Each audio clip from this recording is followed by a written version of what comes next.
கருப்புளுந்து சேர்த்து ஒரு கேரட் சட்னிங்க. டேஸ்டியா இருக்கும். ரொம்ப ஒரு ஹெல்தியான ரெசிபி. குழந்தைங்களுக்கு கொடுக்கறதுக்கு ஒரு பெஸ்ட் ஆப்ஷனா இருக்கும். வாங்க எப்படி பண்ணலாம்னு சொல்லிட்டு பார்க்கலாமா?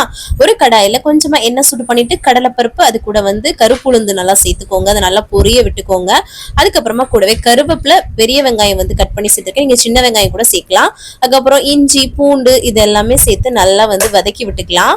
அது கூடவே காரத்துக்கு ஏற்ப வரமிளகா, பச்சை மிளகா இது ரெண்டையுமே சேர்த்து வதக்கி விட்டுக்கிறேன். அதுக்கப்புறமா சின்ன துண்டு புளி, கூடவே தக்காளி, அதுக்கப்புறமா கேரட்டையும் இந்த மாதிரி தோல் நீக்கிட்டு லைட்டா தோலை சுரண்டி விட்டுட்டு இது மாதிரி ரவுண்ட் ரவுண்டா கட் பண்ணி சேர்த்துட்டு உப்பு சேர்த்து நல்லா சுருள சுருள வதக்கி எடுத்துக்க வேண்டியது தாங்க. அவ்வளவுதான். கடைசியா கொஞ்சம் கொத்தமல்லி தழை மட்டும் போட்டுக்கிறேன்.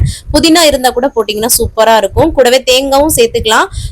இந்த மாதிரி பிளைனாவும் அரைக்கலாம். ஸோ அவ்வளவுதான். ஒரு வதக்கிட்டு ஆற வச்சுட்டு மிக்சர் ஜார்ல சேர்த்து இந்த மாதிரி அரைச்சு எடுத்தோம்னா டேஸ்டியான கேரட் சட்னி கருப்புளுந்து சேர்த்து ரொம்ப ஆரோக்கியமா ரெடி ஆயிடுச்சு. கண்டிப்பா ட்ரை பண்ணி பாருங்க. டேஸ்டியா இருக்கும். இட்லி, தோசை எல்லாத்துக்குமே.